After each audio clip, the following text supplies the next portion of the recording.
Welcome once again to Live from My Office. As I've said before, and I say this with great confidence and pride, this is the number one podcast from this office. And by the way, it's not close.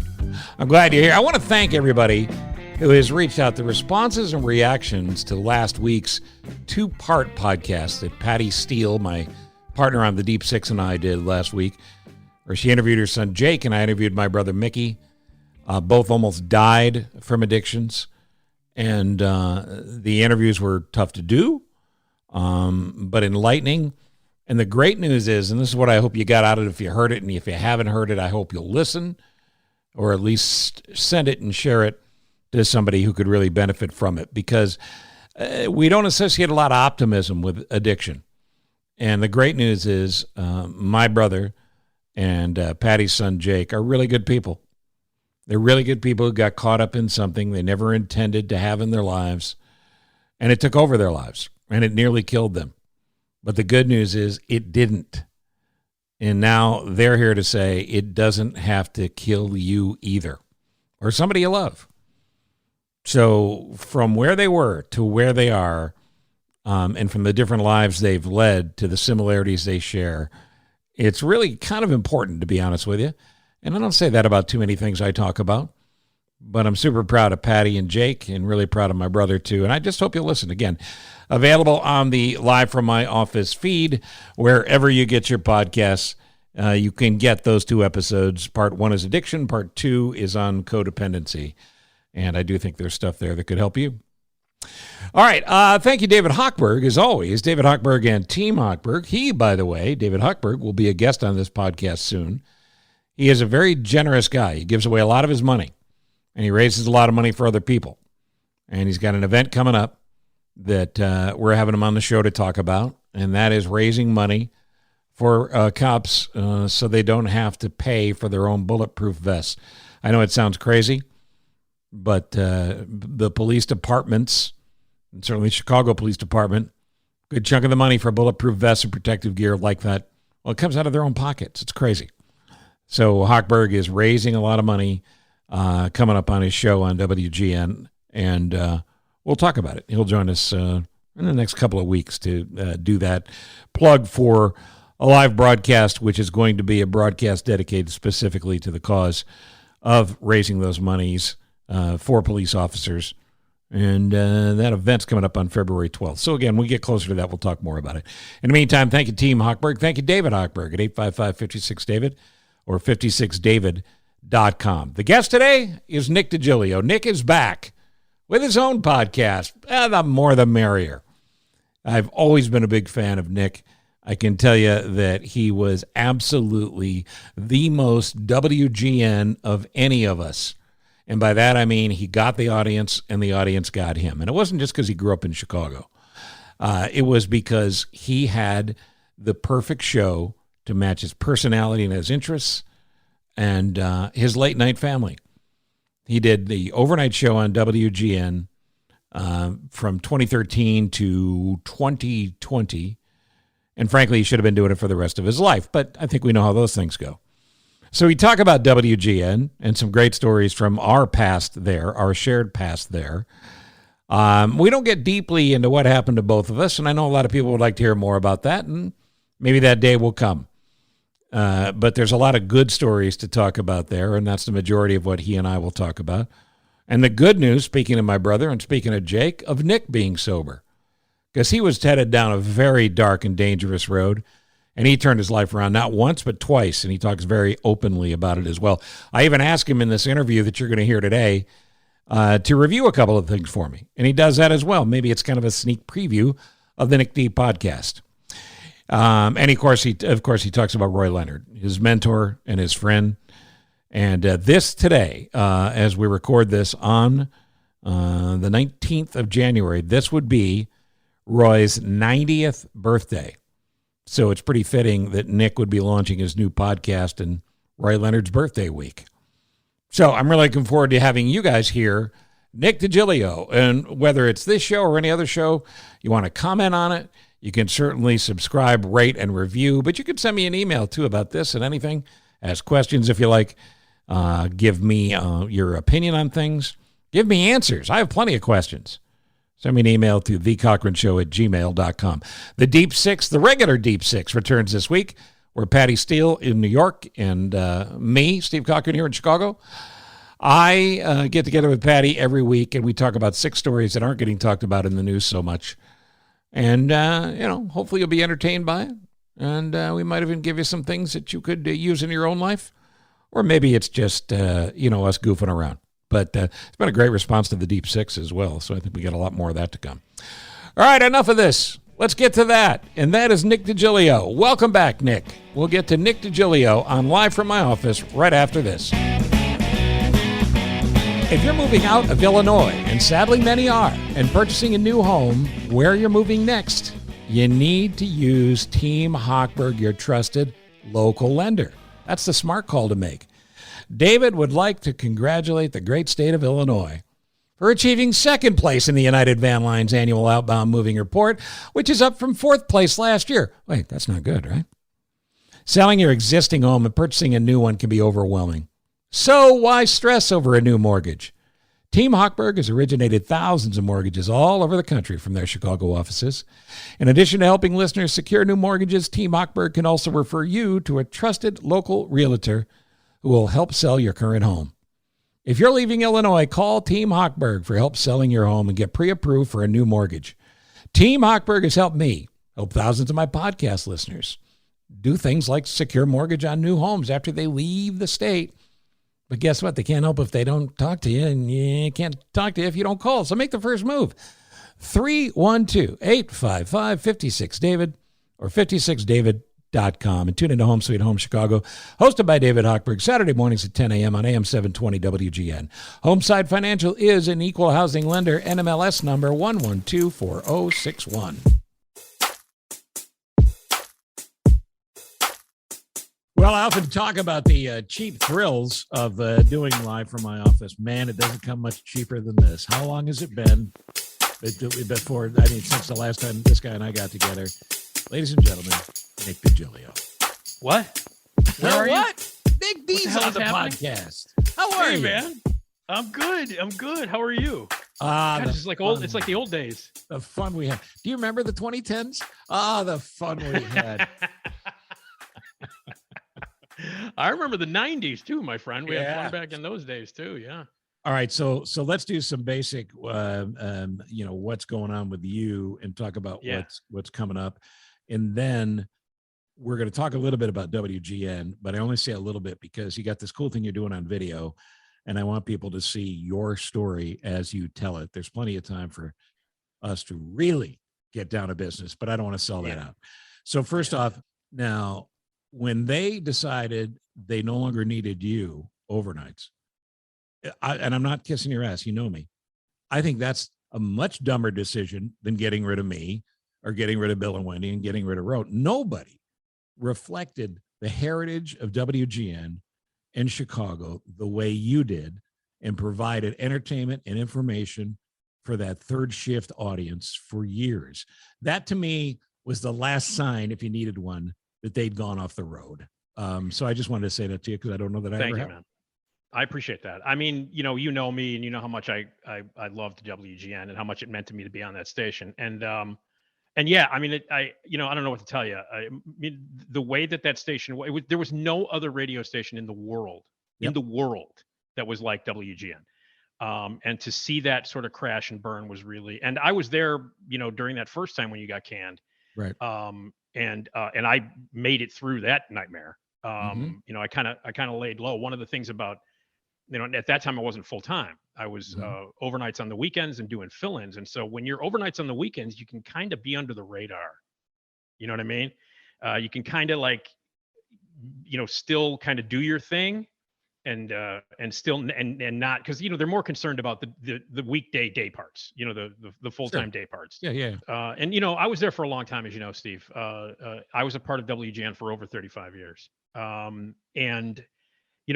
I had started out obviously with Roy Leonard, the great Roy Leonard, who I owe everything to. He brought me in. Sure. I was just some 19-year-old jagoff who worked at Jewel. who loved movies, and he thought I had something. So he let me on his show to review movies, and then I became a regular on other people's shows and blah, blah, blah. And then that led to Mary June Rose, for some reason, giving me an overnight show and taking a chance on me. And then I was there the whole time. So I saw managers come and go. I saw PDs come and go. I saw GMs come and go. But when that stuff was happening between, 2008, 2010, it was the worst I'd ever seen. And there was a lot of weirdness in the building, and we saw all of those of us who loved the station and loved the heritage of the station and respected it. That's the key word, Steve. Respect. The people that run it now and the people that were running it back in 2008 to 2010 had no respect for the heritage, no respect for what that radio station, how special it was and what it meant. And it was tough to do. And it was tough to see my friends go, and you got canned. Well, coming out of the can, you got canned. First time around, it was literally walking out of the bathroom. All right, let's talk about some good news, because there's a lot of it.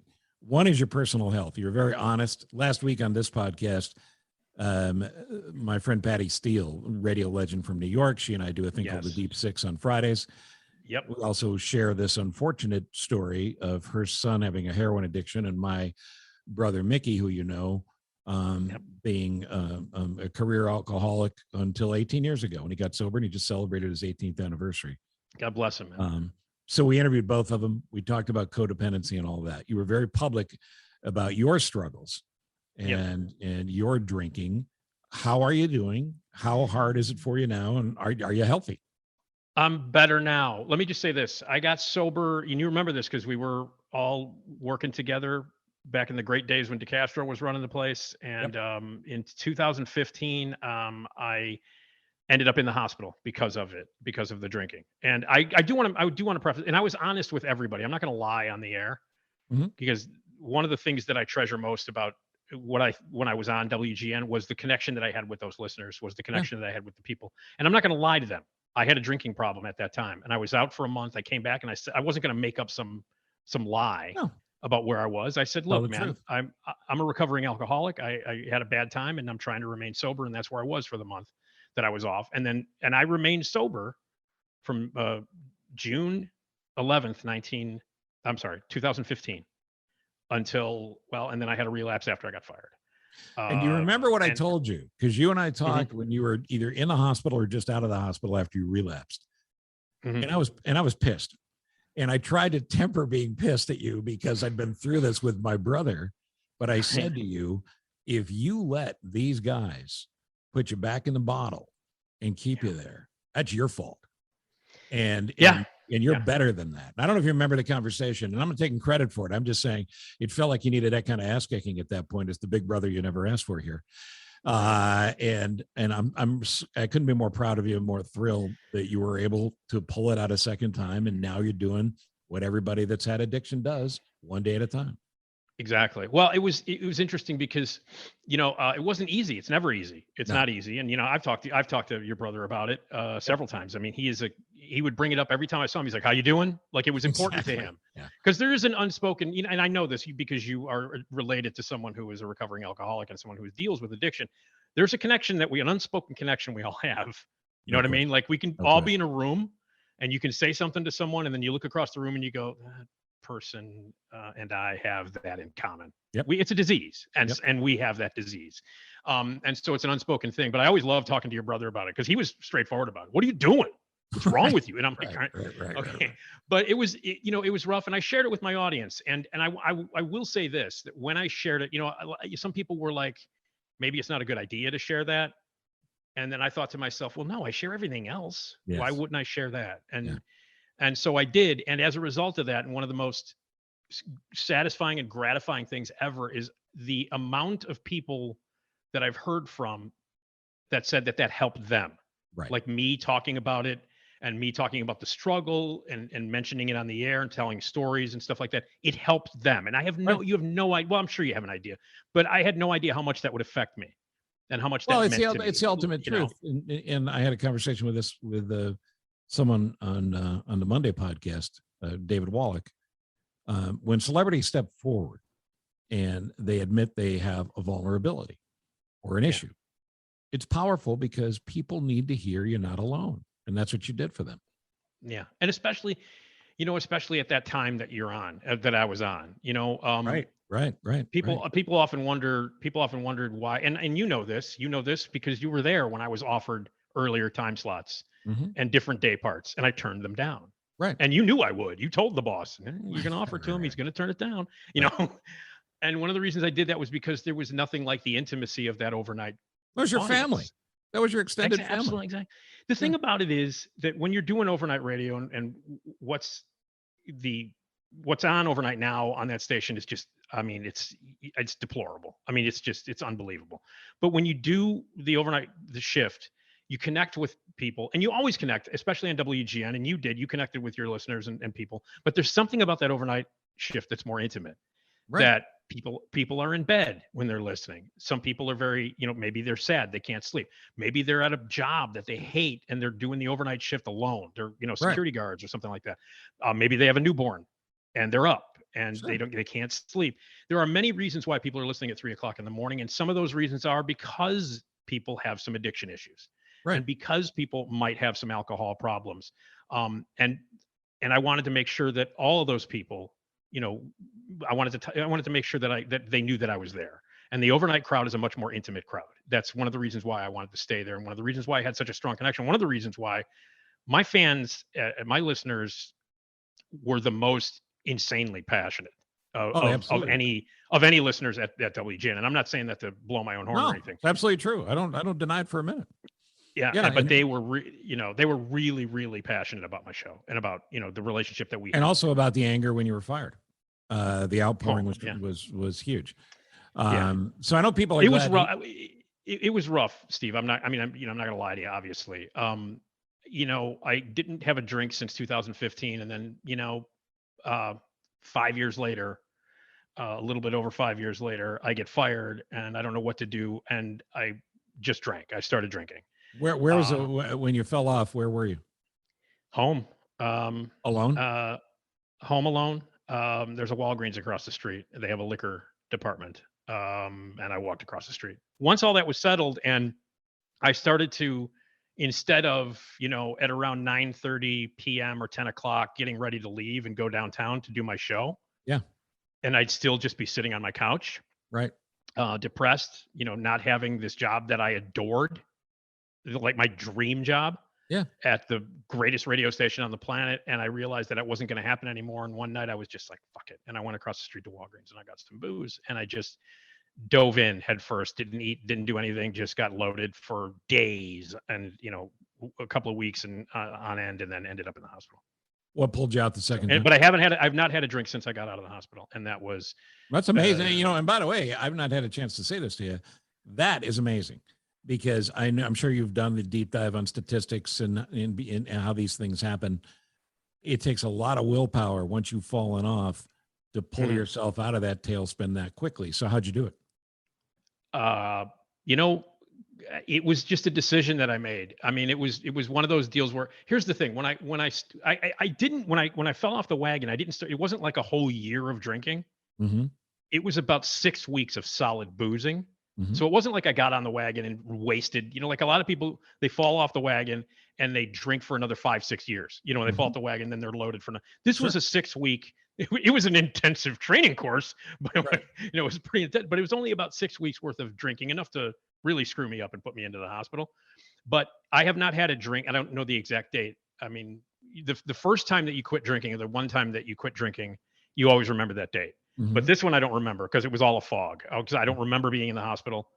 I don't remember how long I was in the hospital. I don't know what, they did and tests and whatever happened. I don't have a memory of it. It's all a fog to me. So I couldn't pinpoint the exact date, but it was late October of 2020. And I have not had a drink since then. And congratulations. And again, it comes back to the same thing. Every drunk, every drug addict, every addict, you got to make a decision you want to live. And I guess maybe the hospital, even though you don't remember the hospital stay, that was the wake up to go, I'm going to die. It was that. And it was also like you said, and, and I'm, like one of the things that you said to me after I had gotten out of the hospital was, what the hell is wrong with you? Don't let these people win. Right. And that was in my head. And I, the outpouring from my friends and people that know me personally, and people, in social media who were like, Nick, please don't let this happen. Right. You know, and granted, it was your dream job at a dream radio station, but you know, you just look at it in terms of what it was. It was just a job. Don't let that kill you. Right. And I heard that, and then, but the reason why it's taken me so long to actually, you know, do something, because you know, my podcast, you know, I mean, we're almost a year, 4 months, a year and 4 months, year and 5 months since I got canned. And the reason why it took over a year was, in addition to me wanting to get my head together after that, you know, that horrible experience of, you know, falling off the wagon, being in the hospital. Not only did I want to get my health together and my head together, not only did I want to be ready, all of this was happening, and all of the terrible things that were happening at the station while I was still there, when they were really messing with my show, were happening during the peak of the pandemic. Sure. It was happening pre-vaccine. I'm an only child. My parents are elderly. They both have pre-existing conditions. My mother is diabetic. My father has a heart condition. My father, still to this day, and back then, was still working 3 to 4 nights at Jewel, at a grocery store, during the height of the pandemic. Now, he'd wear gloves. That's he'd the wear front mask. lines. Front lines. My dad, you know, at that time, 79 years old. Okay. Working at Jewel 3-4 nights a week, pre-vaccine. There was no vaccine. You know, my dad, pre-existing conditions. This was the people high risk. Yeah, My parents were high risk. My dad could come home with it, give it to my mom. Right. And so, as an only child, I was all that they had. It's still, and and they're kind of all that I have. I mean, I have extended friends, and I have a few family members and stuff. Family's family. But exactly. But I wanted to make sure they were okay. So once I got out of the hospital and I was like, okay, I'm gonna get my shit together and I'm gonna do okay. I wanted to make sure that they were okay, and that meant making it through this incredible maze of this pandemic. And once the vaccine came out, I wanted to make sure they got it. You know what I mean? I wanted to make sure that they were vaccinated, that they got it immediately. And then once that started and the vaccines came in, I started to get my footing a little bit more. I started to feel more comfortable. And once the family stuff was taken care of, like my personal health, my personal head issues, my folks were okay during this pandemic, and everything seemed okay, as okay as anybody can be, obviously. Sure. I said, okay, now I'm going to start diving in and doing what I want to do. And that's when I started cutting YouTube videos. Started to get back into it, because you know, Steve, you get rusty if you don't do it for a while. I know it's people, that's why people go, well, it's just talking. No, exactly. No, there's a skill to it. There may be 2 million podcasts, but about 4 of them are done well. And you got to get reps in, and that's what you've been doing. You got to get reps in to get back in the groove. So I started doing stuff, social media stuff. I was posting some Facebook stuff, and then I opened up a YouTube channel. I've been doing movie reviews and telling stories and doing some stuff, the kind of similar stuff that I would tell, the kind of stories and reviews that I used to do on my radio show, and put it on YouTube. And then I started a Patreon page, and Patreon is this page where you put up art or music or anything, videos, in my case, storytelling videos and movie reviews and things like that. Fans can donate to you. And fans can donate, and right. And they get little bonuses if you donate, whatever tier they pick. And it's a great way to make a little extra scratch, to keep these things going, to keep these videos coming and stuff. And so the reason I was doing it was to get back out there, to make sure that people knew that I was still out there, to saturate social media, get on the internet, and get those YouTube videos out there. But like you said, get your reps in. I wasn't sure. I was like, okay, if I start a podcast immediately now, am I going to suck? Because I haven't done this in a long time. I was doing it five nights a week, 5 hours a night, Steve. Yeah. That's a lot. And by the way, with not a full commercial load, that's a lot of talking. It is. Yeah, it is a lot of talking. But, so I was, I did it a lot, and then not do it at all. Yep. To not even do it at all for over a year is a little intimidating. And I'm still a little anxious about Tuesday when we launch on Tuesday. I'm still a little anxious. I really want it to go well, but that's why I busted out these YouTube videos, and I've been talking and trying to entertain and doing all kinds of stuff like that, just to get my reps. You're ready. And look, dude, you're ready. You're absolutely ready. You're ready, and you're going to be great at it. How do people get it, the podcast? I am a part of and I love the name of this. I'm part of the Radio Misfits podcast network. Well, that's kind of perfect, really, isn't it? Isn't it? You radio. I mean, I thought as soon as I met this, it's radiomisfits.com, radiomisfits.com. And I'm part of the Radio Misfits podcast network. Lots of really cool people. have Steve Baskerville and Howard Sudbury have one. Oh, that's on great. our network. That's great. Rick A lot of Kempfer, guys. who Rick Kempfer. is one of the greatest radio producers of all time, and has built this really cool publishing company that looks to be not very killing far it from on where I all live. levels. Yeah, Yeah, I just appeared. He just does appeared one, on right? his pod. Yeah, I just appeared on yeah. his podcast with Dave. Him and Dave have a podcast. They run the publishing company. They have a podcast called Minutia Men. Okay. On Radio Misfits, and they sort of welcomed me to the Radio Misfits family last week, and I appeared on their podcast. So it's a really fun. There are all kinds of crazy, interesting, fun podcasts there. A guy named Ed runs Radio Misfits, and he's a terrific guy with an unbelievable amount of experience. And we met. Here's the deal, Steve. How often does this happen? You text a guy back and forth. You're introduced. You know who introduced me to him? You know, Dog Julin. Yeah. Dog Julin, who appears on Steve Dahl's podcast. He's an old friend of mine, a great musician who I've known for years in the music world and stuff. He's like, you know, if you're going to try and get into the podcast world, you should meet this guy, Ed.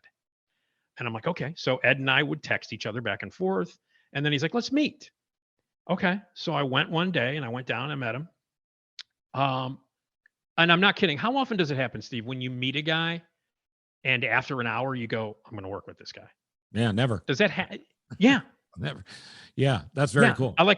We talked and I'm like, man, this guy, he and I, we have the same sort of sense of humor. And he's been in the business for a long time. He's experienced a lot of crap, Steve. Sure. You know, and he knows what he's doing in the world of podcasts. And as soon as I met the guy, we met for about an hour. We talked and we're like, okay, you know what? Let's wait till after. We met him before the holidays. Met him in November. Met with him the one time. We talked a couple of times on the phone after that, but we decided, okay, you know what? After the holidays are done, let's do this. And now you're ready to rock. I'm ready to rock. Yeah. All right. So how often can we get it? How many are you going to put up? 2 a week. It's the Nick D podcast. They will be posted at Radio Misfits and everywhere, obviously, where you can get podcasts, you know, wherever you get your podcasts. Yeah, Apple, Spotify, and all that stuff. All those places will be available every Tuesday and every Friday. So it's Tuesdays 2 times a week. Mm-hmm. So Tuesdays, Fridays on radiomisfits.com and everywhere you can get it. And it'll run at its shortest 2 hours. So each episode will be at least 2 hours. Now, see, this is an interesting choice that you're making creatively, because everybody who alleges to be an expert in podcasts will tell you, it's got to be 30 minutes or less. I think if you don't know how to do a show, definitely the shorter the better. But you know, Steve, as I was saying before, I was doing 5 hours a night, 5 times a week. 2 hours to me is a walk. Vacation. 2 hours a walk in the park. I could sleep through 2 hours. Exactly. And the great thing about podcasting is, and one of the reasons it's gotten so popular, is because you can listen anywhere and you don't have to listen to the whole thing at that point. You know, the thing you're is, working out, you're working in your yard, you're doing whatever. Yep. You listen to 30 minutes, you come back, you finish the show. That's exactly right. And I will tell you this, and not to blow my own horn, Steve, but you know this. I had the most popular podcast on GN. Oh, far away. It was far away. You know who was my closest competitor for a while? You know who duked it out with me, man? And we would have like fist fights in the hallway over who had the most downloads and subscriptions for podcasts. You know who? No. I had to kick Milt Rosenberg's ass. I had to. I had to beat his ass up and down the hallway because he was claiming that he had more podcast subscribers downloads than I did. The late great amazing Milt Rosenberg was 147 and doing podcasts, and always wanted to learn more. Was always curious to learn more. I'm not for a minute going to tell you that Milt wasn't a pain in the ass, because in a lot of ways he was. But Milt and I got along great because I always claimed he was a fraud. I would go on the air and go, you know, if you listen to Extension 720 tonight, it's fine. The guy's a great actor who's reading a script. He's an idiot. So he loved I used to follow him on Friday nights when I used to do Friday and Saturday and Sundays. Sure. I used to follow him on Friday nights. And that little exchange that I would have when he was leaving, he's the best. You know, he was leaving the studio, and I was setting up for my dumbass show with my wacky carts and stuff. And he's, you know, leaving with the 14, Nobel Prize winners. Nobel Prize winners. And I'm coming in with a sound bite from Dazed and Confused. Nick and his monkey. He was the Nick's best. Nick's gonna do a Pee Wee Herman imitation. Everybody stay tuned. But he was great. And go ahead. I was going to say, you mentioned somebody earlier because she deserves credit as well. Mary June Rose. Mary June Rose and I disagreed on a lot of things, probably more than half of the things. But she's somebody that came in who was really a brilliant programmer and could have done any format.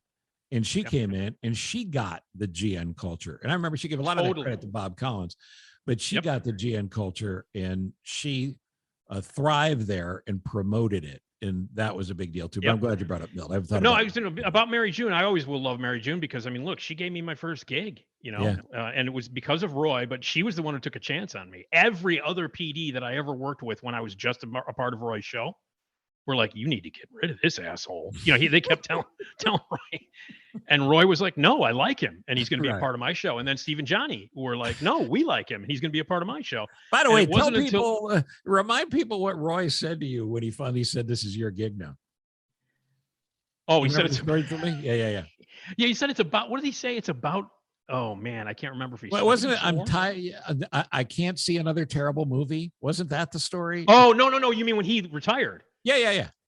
Oh yeah. Oh no. When he first gave me the gig, he's like, look, because here's the deal. Ironically enough, or weirdly enough, I don't know if this is irony. It will have to ask Alanis Morissette. But if I was originally offered the job as producer of his show back in '85.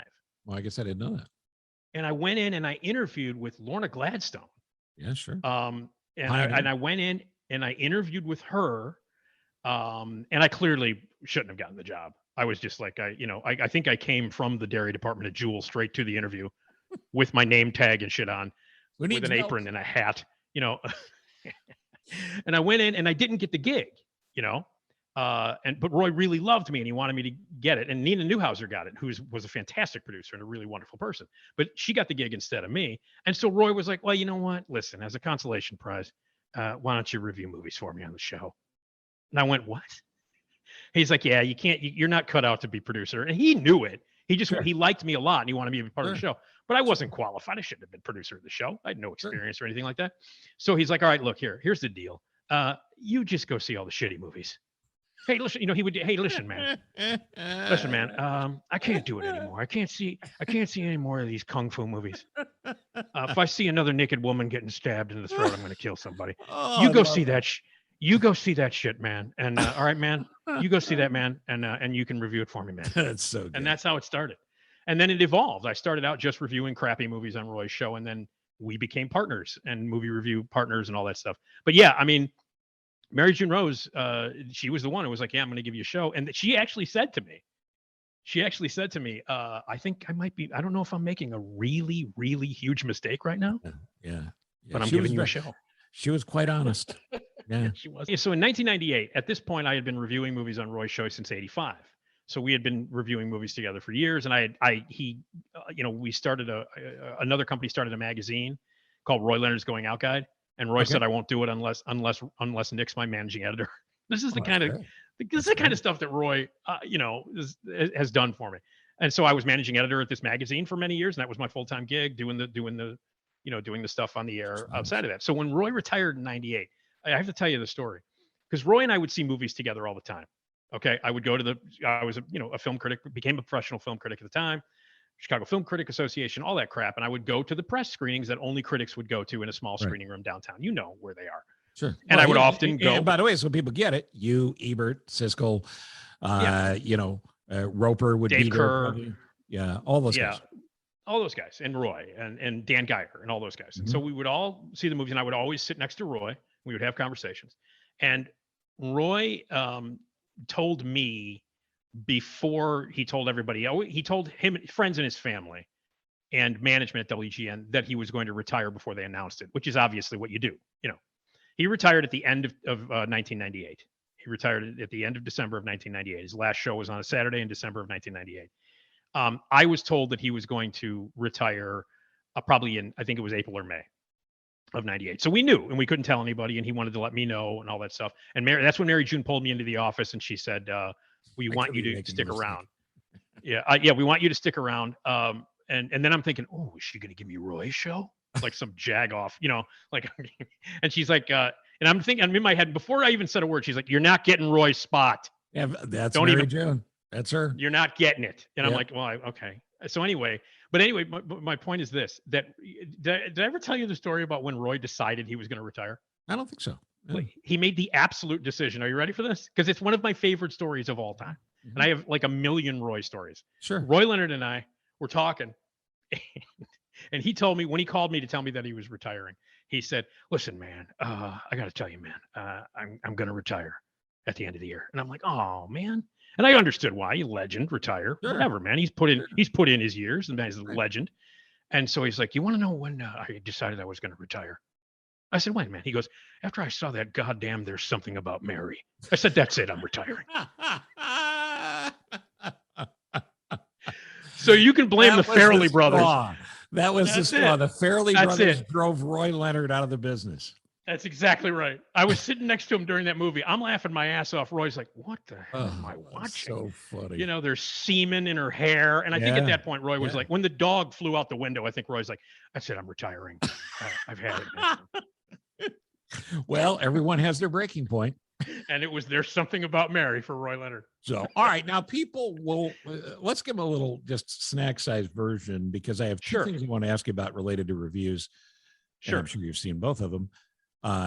One I liked a lot. One I still haven't finished because I really, really wanted to like it and I couldn't get through it. And the one that I couldn't get through is Don't Look Up. Oh my God, I hated it. Okay, so tell me. Let me just sum it up by saying, Adam McKay, you're not the smartest guy in the room. That's pretty much it. Yeah. You know, I found it to be really forced, really heavy-handed, really unfocused. The thing about Adam McKay is that I used to love Adam McKay when he was like weird Adam McKay. Mm-hmm. Like when he was doing Funny or Die with Will Ferrell, when he was making Anchorman, Talladega Nights, and the other guys, when he was doing the crazy sketches that he used to do on SNL that made no sense. Mm-hmm. You know, he's one of those. Always made you laugh. Yeah, always, and wasn't afraid to get weird and just be silly. But then suddenly, like when The Big Short came out, which, by the way, you and I differ on. I like that movie. Yeah, I know you do, but there were things, and there are things about it that I like. But one of the things about that movie that I hated was the scenes where he would have like Margot Robbie explain things to you while she's naked in a pool, in a hot tub, where they take you out. He takes you out of the movie, and you're getting a Wikipedia page on the topic. Exactly, and Anthony Bourdain and Selena Gomez, they all like did these explanations, and I found it condescending and a little bit much. But then I thought, okay, well, wait a minute. It seems a little smug, but I don't know what the hell happened in 2008 during that financial crisis. I don't know. I don't know investments from this. I don't know hedge funds. I don't know how any of the housing developments. I don't know how that shit works. So I was like, okay, I'll forgive you for being a smug, judgmental jerk. Like he's basically saying like, hi, you're dumb. Here's Margot Robbie to be naked to tell you, and I found that a little condescending. And so I was like, okay, but I understand that because I don't understand what happened in 2008. But then he did it again with Vice when he made Vice, the movie about Dick Cheney with Christian Bale and what was it? Sam Rockwell was W. And he did it again, but worse. And it was even more condescending and more smug. And this Don't Look Up thing is even worse than that. It's like your audience, you treat your audience like morons. He treats his audience like they're idiots. And for people to, it's weird. It's interesting, Steve, because it's so divisive. This movie is, and so divisive among people. It's weird because I know people whose, tastes are very similar to mine, and who have the same, who I respect very much, who love that movie, and I hate it. And I also have friends who hate it, as well. It's a very divisive movie. Well, I love the message, and I love the message and what he claimed he tried to do. But pick a lane. Is it going to be funny, or is it going to be a message movie? Because you found a way to tie them together kind of with The Big Short. You lost it with Vice, and this one fell completely off the rails. And he completely blew this cast, which was phenomenal. Well, the thing about it for me was, it was like, who's his audience for this movie? Now, granted, the cast that he got, these are all people who, outside of what they do on screen, have very passionate beliefs. and are very politically, like to get Leonardo DiCaprio in a movie that is an allegory about global warming, it makes sense. You know what I mean? That's his thing. Sure, of course. And so you really don't have to write a lot of great stuff as long as you cast them, you're fine.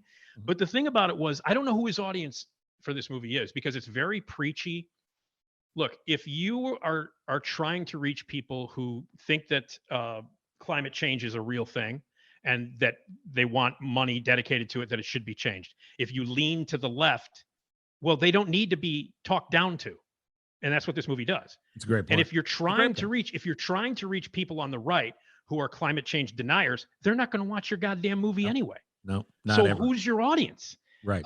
So, and then, I just found it really heavy-handed in all that stuff. But the other thing is, I see people, like actually comparing this movie to Dr. Strangelove, and it makes me absolutely nuts. No, that's ridiculous. And I've only seen a third of it. It's ridiculous. They compare it to Dr. Strangelove. Some people are like, "Oh, it's as brilliant as Idiocracy." No, it's not. I mean, listen, Adam McKay couldn't hold Mike Judge's jock, and 5 minutes of Beavis and Butthead is a more brilliant satire than Don't Look Up. A lot of people don't know. A lot of people don't know Beavis and Butthead is a satire, but Mike Judge is brilliant all the way to Silicon Valley. But I actively dislike Don't Look Up. All right, so let me ask you about the one I loved, and okay. The curiosity I have is if you felt the same way. Was it too inside? Because you and I were too young. That's right. Look at me and know who I am. Know that I'm 60. Too young to really appreciate the heyday of the Beatles. I was 8 years old when the Beatles had decided to end things. You were younger than that. I understand the musical genius.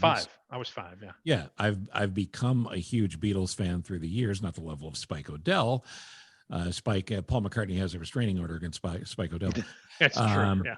But I get it for obvious reasons. And when the Beatles documentary came out, and it's on Disney Plus if you choose to watch it, it's 3 essentially feature-length chunks of the studio sessions from 1969, which was Get Back. The last thing. Yeah, Get Back. Not the last thing they did, the second to last thing they did. Is it too inside? Because I loved Here's it. the thing. And I'm going to go back and watch it again. Is it too inside? Are you ready? Haven't seen it. Oh, is that right? I haven't seen it. Is it? No, I know. Is it on your? I don't. Well, here's one thing. It depends on how well my Patreon does because I don't have Disney Plus. You want to help me on Patreon so I can get a subscription to Disney Plus? Well, there's that, or I'll just give you my password. Well, then we could do that. No, but listen, I have a friend, one of my best friends in the world, Scott Oaken, is the biggest Beatles fan in the world. Okay. Like, I mean, listen, seriously, even bigger than Spike, if that's possible. Really? Okay. He absolutely loved it. And then I know people who are just casual Beatles fans who like it. And to answer your question, judging by the vibe that I'm getting, I think because Peter Jackson, who made it, is a ridiculous Beatles fan, like a huge Beatles fan. I think he made it as a love letter to huge fans. So if you're just a casual fan for the Beatles, I think you'll probably find it interesting and you'll like it. But if you're a hardcore Beatles fan, I think you're going to go apeshit over it. Well, here's what I want you to make note of when you do watch it, because I know you will. I will watch it at some point. Yeah. My good friend Paul Coit from London and his lovely family. We're one of the best voices ever, by the way. One of my favorite voices ever. He's the greatest. But there is, and Paul always makes fun of the apology thing, how Brits will apologize for anything. There is an absolute, if you take the basic math in today's dollars, when they did the Get Back sessions, John and Paul are easily worth $100 million at that point. And George and Ringo probably half of that. So they got plenty of money. And the coolest thing that jumps out is that they're just guys who love each other, who've been friends for years. And the most fun they have is just sitting around, goofing around.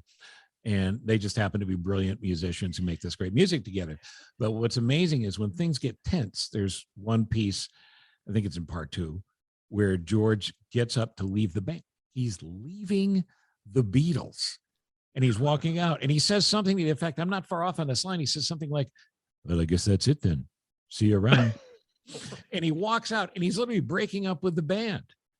And then Paul and John are there's a hidden microphone at whatever table they sit at lunch, because the director at the time wanted to get everything. And they're talking about George leaving and how they've screwed things up, and they sort of have it out. But this is not, an American band breaking up, screaming at each other, throwing punches, ending up in jail. It's a British breakup. So I want you to see that, but I also want you to see how Yoko comes off, because aside from the screeching, which should have been enough to break up the band, she didn't break up the Beatles. There's a great moment where Linda McCartney brings in her daughter from her first marriage, and all the guys are goofing around with this little girl who's, I think, 5 or 6 at that point. There's a real humanity to it, which I think is incredibly cool. And then the greatest part, right, is because even if you're not totally into the music, you see the beginnings of Let It Be and Hey Jude. And you see a song like Get Back where they're just noodling around on the guitar, and it's maybe JoJo. JoJo was, it's just cool. So well, I hope I saw clips. I will. I definitely will. And I saw clips. I saw one of the clips where they were writing songs. Stephen Colbert had Peter Jackson on. Okay. And Colbert obviously worships Peter Jackson because he's a Tolkien freak and loves Lord of the Rings. He's also a Beatles freak. And they showed a clip where they were, I believe they were writing Get Back. Okay. And they were just noodling around with the lyrics, and they were trying to come up, you were just talking about, they were trying to come up with a name. And I remember sitting on the couch watching that clip on Colbert Show going, it's JoJo. God damn it, it's JoJo. How can you forget JoJo? And the evolution of the song. This is 1969, and these are late 20s years old. Ringo may have been 30 by that point, but they're young guys. And Paul in particular, and John, I think as well, were pissed off about the immigration rules in England. So originally it was a song mocking the anti-immigration stance that the British government had taken. And they knew that it wouldn't get over, and they knew that they'd be portrayed as maybe bigots the way the lyrics read, because it wasn't playing out its satire, and they adjusted and adjusted and adjusted it. It just worked. It's very cool. I highly recommend it, and you should see it. So I'm sorry I didn't get to see it for you, but again, when I get a little Patreon money, I might be able to get Disney Plus. Well, you know what? Screw that. Just give me your password after we get off. Yeah, well, I'll just tell you. It's the great Nick Digilio. Tell people how they can hear your brand new podcast and when they can hear it. It starts on Tuesday. By the way, I do want to mention this. I thought it would be incredibly appropriate that my first guest on my very first podcast, the Nick D podcast, which is Tuesday, January 18th on the Radio Misfits podcast network and everywhere you get podcasts. My first guest is Sven Gulli. Is Rich Coase. Rich Coase is my first guest. And there are many reasons why I have Rich Coase as my first guest. One is that he's Rich friggin' Coase. Yeah. And he's only a national treasure. And that's Sven Gulli rules. And he's been a part of my life for over 40 years. And he's a genius, and he's the best, and he's an incredible guest, and he's entertaining, and he's got stories, that you can't even match. I got him kicked off. I got him banned from WGN. So the least I can do is have him on my first podcast. And I thought he'd say, no way. But he's like, I can't think of a better thing to be a part of than your first podcast. That means a lot to me. I have a legend on my first podcast. So that'll be Tuesday. And then Esmeralda Leon is going to join me every podcast. Excellent. We're going to wrap up. You guys have great chemistry. I love her. She did traffic on my show for many years and became more than just the traffic person. She became my friend and a great contributor to the show. She's like my partner during the last hour of the show. It's going to be like the first part of the show is going to be a guest, sometimes recurring. I'm going to have Dan Feinberg from Hollywood, the Hollywood Reporter, to talk TV. I'll have Eric and Steve, my movie guys, will review movies every other week. And a bunch of other regular guests that I used to have on, and new guests and authors and actors and musicians and stuff. And then that second hour of the podcast every day will be me and Esmeralda just batting stuff around and having fun and playing games and talking pop culture and stuff. And we launch on Tuesday, and it's called, I really had a hard time coming up with the name. It's the Nick D podcast. It took me a real long time. No, I'm glad you focus grouped it, and the research came back. Listen, Radio Misfits is yes, my friend. Yes, it's great talking to you again. I look forward to seeing. I can't tell you how much fun this has been, man. Yeah. I can't tell you how much fun. And you're gonna have. I agree, and you're gonna have fun doing this. And I'm gonna have you on, man. Well, I appreciate that too. Yeah, no, I look. If you allow me, if you will, be a guest on my show, I would love to have you. That seems like the appropriate payment. I'm giving you my Disney Plus password, and I'm being on your show. Why not? That's right. Hey, listen, don't bother to watch the rest of Don't Look Up. It doesn't get better. No, listen, I'm 60. I've got limited time. I got to make sure that I budget it well. You should do, just in Roy's honor tonight, There's Something About Mary. That's what Actually, that's very funny. And you know what? He'd appreciate it. He'd be laughing in heaven. He would, yeah. Oh, by the way, on my microphone stand here in my in my little my office, which is my dining room studio. Yes. I have a picture. I have a picture of Roy taped to it. Oh, just because when I start on Tuesday, I need him there. And by the way, here's another thing. God, I keep talking. I'm sorry. No, go ahead. I got fired from WGN. I want to. This is closure. Here you go, Roy. Roy, I called you Roy. Steve. Here you go, Steve. Roy still had his hair. Yeah, you good head of hair, man. He had a good head of hair. Yes, he did. But anyway, so I think this is great closure. I got fired on September 4th, 2020, via phone call. I received that phone call on September 4th, 2020, which was the anniversary of Roy Leonard's death. Wow. The 6th anniversary of Roy Leonard's death. That's when I got the phone call. That is some ugly serendipity right there. Yeah. You wonder when I started drinking. But anyway, that I did. I got fired on the anniversary of Roy's death. My show launches on January 18th. Roy Leonard's birthday is January 19th. Oh, that's perfect. So my podcast launches the week of Roy's birthday, and I look at that as the anniversary that really brings this whole year and a half back to normal. Well, I'm just glad to be able to have an opportunity to tell your fans, your intense God, it's been fun. Your intense fans, because they are, where you're going to be and how they can find you. And I say the same thing I say on Live from my office all the time. If you're intimidated by podcasts, you don't want to tell people you don't know, you're not alone. It's still a relatively new thing. Find the nearest 7-year-old and give them your phone or your iPad and just tell them you need help getting the Nick D Show, the podcast, and they'll go from there and they'll find it. And make sure you subscribe. When you subscribe, you'll get every episode. Subscribe. That's right. And it's at radiomisfits.com. Thank you, Steve. I can't tell you how great this has been, man. Nothing but success. I know you're going to have it. I look forward to guesting with you, and I look forward to you coming back here on Live from my office. Thanks, man.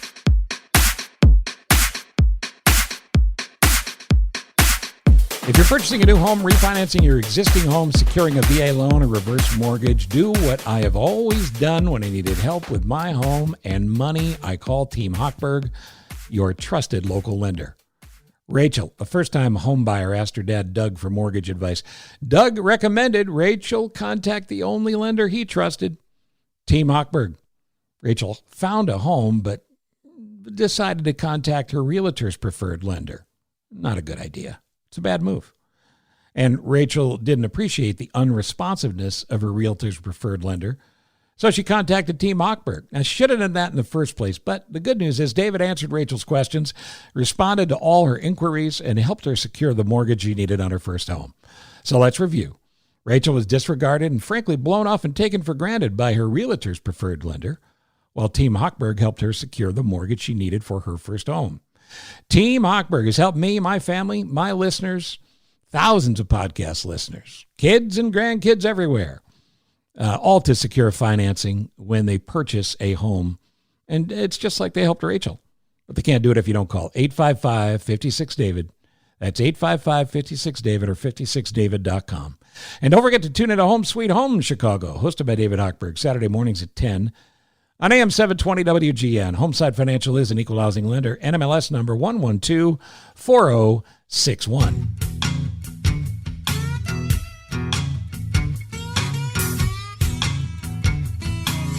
Before we go, as you know, if you're a regular listener, and I hope you are, we always provide information and at least a lead on a charitable organization that either our guest of the podcast has an interest in, or possibly one we just want to tell you about as well. You know, rare diseases are always underfunded and misunderstood. Nick Digilio lost a cousin to a condition called amyloidosis. And I apologize for my pronunciation, but I believe that's close. Amyloidosis, it's amyloidosis.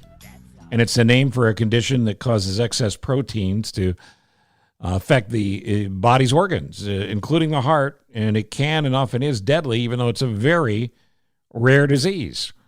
Nick has asked me to tell you that if you can, please check out the website for the Foundation for the Same and see if you can help. It's amyloidosis, amyloidosis.org. You can hear the new Nick D Show wherever you get your podcasts and at the RadioMisfits.com website. And don't forget to take a look at his YouTube channel as well. Thank you, Ross Cochran, for putting this all together. And we will see you for the next Live from My Office in our weekly Deep Six with Patty Steele. And looking ahead to next week, my friend Paul Conrad will be back. We got a lot going on here. Thanks for listening. Thanks for supporting Live from My Office. 30 years plus on the airwaves. You have turned your dial to me. Now you're tuned into my podcast. It's Live from My Office, Steve. From Ithaca, New York to Carolina South, W. Cochran, Steve. From Minneapolis and then Chicago twice, top rated shows achieved. Sit back, relax, and now listen to my show. When or wherever you are, 'cause you're on the go. A-list celebs with some laughs and great info. Live from my office, the Steve Cochran Podcast Show. Yeah, yeah, yeah. No better place to be. Yeah, yeah, yeah, yeah. Subscribe and like for free. Yeah, yeah, yeah. Live from my office, Steve. So glad you're with me. It's Live from my office, Steve. Thank you for listening to Live from My Office, a service of Monkey Run Productions. All rights reserved. The podcast is hosted by Steve Cochran, and it's mixed, edited, and produced by me, Ross Cochran. Steve is available for corporate speaking gigs. He would love to MC your event, and occasionally, he's funny. Thank you for listening. Head to cochranshow.com for more.